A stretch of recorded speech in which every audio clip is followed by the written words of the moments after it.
ನೋಡಿ ಲೋಕಸಭೆ ಚುನಾವಣೆ ಆಯಿತು. ಅಲ್ಲ ದಾವಣಗೆರೆ ಅದಕ್ಕೆ ಬರ್ತೀನಿ ರೀ.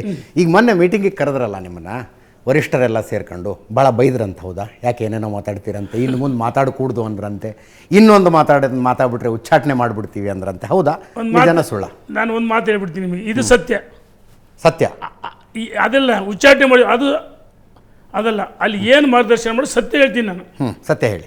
ನಾನು ಡೆಲ್ಲಿಗೆ ಹೋದಂಥ ಸಂದರ್ಭದಲ್ಲಿ ಪ್ರಹ್ಲಾದ್ ಜೋಶಿಯವರು 16 ಬಾರಿ ಅವ್ರ ಮನೆ ಒಳಗಡೆ ಊಟ ಉಪಹಾರನ ಮಾಡಿಸಿ ಜೊತೆ ಕುಳಿತು, ರೇಣುಕಾಚಾರ್ಯ ಮಾಧ್ಯಮಕ್ಕೆ ನೀವು ಹೋಗ್ಬೇಡ್ರಿ, ಮಾಧ್ಯಮದಲ್ಲಿ ಮಾತಾಡಿದಾಗ ನಿಮಗೆ ನಿಮ್ಮದೇ ಆದ ವರ್ಚಸ್ಸಿದೆ, ಸಂಘಟನೆ ಸಾಮರ್ಥ್ಯ ಇದೆ, ಆದರೆ ಮಾಧ್ಯಮದ ಮುಂದೆ ಮಾತಾಡಿದಾಗ ನಿಮಗೆ ಎಲ್ಲೋ ಒಂದು ಕಡೆ ವಿವಾದಾತ್ಮಕ ಹೇಳಿಕೆ ಆಗುತ್ತೆ, ನಿಮಗೆ ಸುತ್ತುವರಿಯುತ್ತೆ ಅಂತ ಹೇಳಿದ್ರು. ನಾನು ಹೇಳಿದೆ, ಸರ್ ನಾನು ಬೇರೆಯವ್ರು ಅವ್ರ ಹೆಸರು ಹೇಳಲ್ಲ, ಯಡಿಯೂರಪ್ಪನವ್ರು ಮುಖ್ಯಮಂತ್ರಿ ಆಗಿದ್ದಾಗ ಮಾತಾಡಿದಾಗ ಅನಿವಾರ್ಯವಾಗಿ ಮಾತಾಡಿದ್ದೀನಿ. ಈ ಬಾರಿ ರಾಜ್ಯಾಧ್ಯಕ್ಷ ಮಾಡಿದ್ದು ನಾವ್ಯಾರಲ್ಲ, ರಾಷ್ಟ್ರೀಯ ನಾಯಕರು. ಅದನ್ನು ಪ್ರಶ್ನೆ ಮಾಡಿದಾಗ ಮಾತ್ರ ನಾನು ಮಾತಾಡಿದ್ದೇನೆ ವಿನ ನಾನಾಗಿ ವಿವಾದಾತ್ಮಕ ಹೇಳಿಕೆಗಳು ಯಾರ ವಿರುದ್ಧ ಇಲ್ಲ. ನಾನು ರವೀಂದ್ರನಾಥ್, ಬಸವರಾಜ ನಾಯಕರು, ಮಾಡಾಳು ವಿರೂಪಾಕ್ಷಪ್ಪ, ಡಾಕ್ಟರ್ ಎ ಶಿವಸ್ವಾಮಿ, ದಾವಣಗೆರೆ ಉತ್ತರ ಅಭ್ಯರ್ಥಿಗಳಾಗಿದ್ದಂಥವ್ರು ಎಲ್ಲರೂ ಒಂದು 15 ಜನ ಇದ್ವಿ, ಜಗಳೂರು ರಾಮಚಂದ್ರ.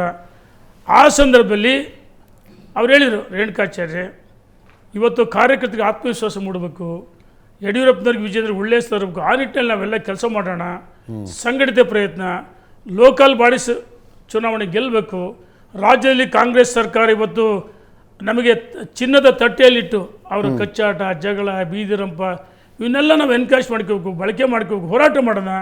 ಮುಂಬರುವ ವಿಧಾನಸಭೆ ಚುನಾವಣೆಯಲ್ಲಿ ರಾಜ್ಯದಲ್ಲಿ ಭಾರತೀಯ ಜನತಾ ಪಾರ್ಟಿ ಅಧಿಕಾರಕ್ಕೆ ಬರಲೇಬೇಕು, ಆ ನಿಟ್ಟಿನಲ್ಲಿ ಕೆಲಸ ಮಾಡೋಣ ಅಂತ ಕೆಲವು ಮಾರ್ಗದರ್ಶನಗಳು ಮಾಡಿದ್ದಾರೆ. ನನಗೆ ಚೀಮಾರಿ ಹಾಕಿಲ್ಲ, ಉಚ್ಚಾಟನೆ ಮಾಡ್ತೀವಿ ಅಂತ ಎಲ್ಲಿ ಹೇಳಿಲ್ಲ. ನಮ್ಮ ಪ್ರಹ್ಲಾದ್ ಜೋಶಿ ಅವರು 4-5 ಬಾರಿ ಅವ್ರು ಹೇಳಿದರು, ನರೇಂದ್ರ ಮೋದಿ ಅವರು ಒಂದು ಬಾರಿ ನರೇಂದ್ರ ಮೋದಿಯವರು ಒಂದು ಬಾರಿ ಮಾಧ್ಯಮಕ್ಕೆ ಬಂದಿಲ್ಲ. ಸಾಧನೆ ಮಾತಾಡಬಾರ್ದು, ಮಾತು ಸಾಧನೆ ಆಗಬಾರ್ದು, ಸಾಧನೆ ಮಾತಾಡಬೇಕು. ಒಳ್ಳೆ ಕೆಲಸ ಮಾಡಿದಿರಿ, ನಿಮ್ಮ ಸಂಘಟನೆ ಸಾಮರ್ಥ್ಯ ಇದೆ, ಇದನ್ನ ಪಕ್ಷದ ಸಂಘಟನೆಗೆ. ಪ್ರಹ್ಲಾದ್ ಜೋಶಿ ಅವರು ನಿಮ್ಮನ್ನು ಬೈದಿಲ್ಲ ಸರ್, ಸದಾನಂದ ಗೌಡರು ಸಿಟ್ಟು ಮಾಡ್ಕೊಂಡ್ರಂತೆ. ಸದಾನಂದ ಗೌಡರಿಗೆ ಕೆಲವು ಮಾಹಿತಿಗಳು ಇರಲಿಲ್ಲ. ಅವರು ಸಿಟ್ಟು ಮಾಡ್ಕೊಂಡ್ರೆ ಸದಾನಂದ ಗೌಡರು ವ್ಯಕ್ತಿತ್ವ ಗೊತ್ತು. ಅವರು ರೇಣುಕಾಚಾರ್ಯ ಹೀಗೆ ನಾವು ಎಲ್ಲ ವಿಷಯ 4 ಗೋಡೆ ಮಧ್ಯೆ ಏನು ಹೇಳಬೇಕು ಸವಿಸ್ತಾರವಾಗಿ ಎಲ್ಲ ವಿಷಯಗಳನ್ನು ಗಮನಕ್ಕೆ ತಂದಿದ್ವಿ. ಸದಾನಂದ ಗೌಡರು ಮಾಹಿತಿ ಕೆಲವೊಂದು ಎಲ್ಲವನ್ನು ಹೇಳಿದ್ವಿ. ಅದಾದ ನಂತರ ರಾತ್ರಿ ಅವ್ರ ಮನೆಗೆ ಭೇಟಿ ಕೊಟ್ಟು ಅದನ್ನು ಹೇಳಿದ್ವಿ. ಸದಾನಂದ ಗೌಡರಿಗೆ ವಿಷಯಗಳು ಕೆಲವು ಏನು ಗೊತ್ತಿಲ್ಲ ಇನ್ನಲ್ಲೂ ಗೊತ್ತು ಮಾಡಿದ್ವಿ. ಆದರೆ ಏನು ವಿಷಯಗಳನ್ನು ಪ್ರಸ್ತಾಪ ಮಾಡಿದ್ದೀವಿ, ಏನು ದೂರು ಕೊಟ್ಟಿದ್ವಿ ಮಾಧ್ಯಮದ ಮುಂದೆ ಮಾತಾಡಲ್ಲ, ಮಾರ್ಗದರ್ಶನ ಮಾಡಿದರೆ ಅದು ಮಾರ್ಗದರ್ಶನ.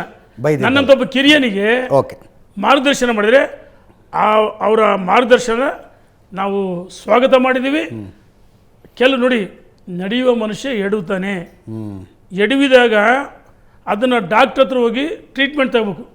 ತಗೊಳ್ಳೋದ್ರೆ ಏನಾಗುತ್ತೆ, ಅದು ಸ್ಪಸ್ ಆಗುತ್ತೆ, ಸ್ಕಿನ್ ಇದಾಗುತ್ತೆ, ಡಿಸೀಸ್ ಆಗುತ್ತೆ, ಕೊನೆಗೆ ಗ್ಯಾಂಗ್ರಿಂಗ್ ಆಗುತ್ತೆ, ಕಾಲು ಕಟ್ ಮಾಡ್ತಾರೆ. ನಾವು ಕೆಲವು ಸರಿ ತಪ್ಪು ಮಾಡಿದಾಗ ಆತ್ಮಲೋಕನ ಮಾಡಿಕೊಂಡು ಈ ಕಾರ್ಯಕರ್ತರಿಗೋಸ್ಕರ 3 ಬಾರಿ ಶಾಸಕನಾಗಿದ್ದೀನಿ, 1 ಬಾರಿ ಸಚಿವನಾಗಿದ್ದೀನಿ, ಪಕ್ಷದ ಎಲ್ಲವೂ ಸ್ಥಾನಮಾನ ಕೊಟ್ಟಿದೆ. ಆದರೆ ನಮ್ಮ ಸ್ವಾರ್ಥ ಮುಖ್ಯ ಅಲ್ಲ. ಏನೇ ವ್ಯತ್ಯಾಸಗಳಿದ್ರು ಪಕ್ಷದ ಆಂತರಿಕ ವಿಚಾರಗಳನ್ನು ಎಲ್ಲಿ ಮಾತಾಡಬೇಕು ಅಲ್ಲಿ ಮಾತಾಡ್ತೀವಿ. ಅವ್ರು ಹೇಳಿದರೆ ನಮಗೆ ಮಾರ್ಗದರ್ಶನ ಮಾಡಿದರೆ ಅವರ ಮಾರ್ಗದರ್ಶನದಲ್ಲಿ ಪಕ್ಷದ ಒಬ್ಬ ಸಾಮಾನ್ಯ ಕಾರ್ಯಕರ್ತನಾಗಿ ನಾವು ಪ್ರಾಮಾಣಿಕವಾಗಿ ಸಂಘಟನೆ ಮಾಡ್ತೀವಿ, ಕೆಲಸ ಮಾಡ್ತೀವಿ.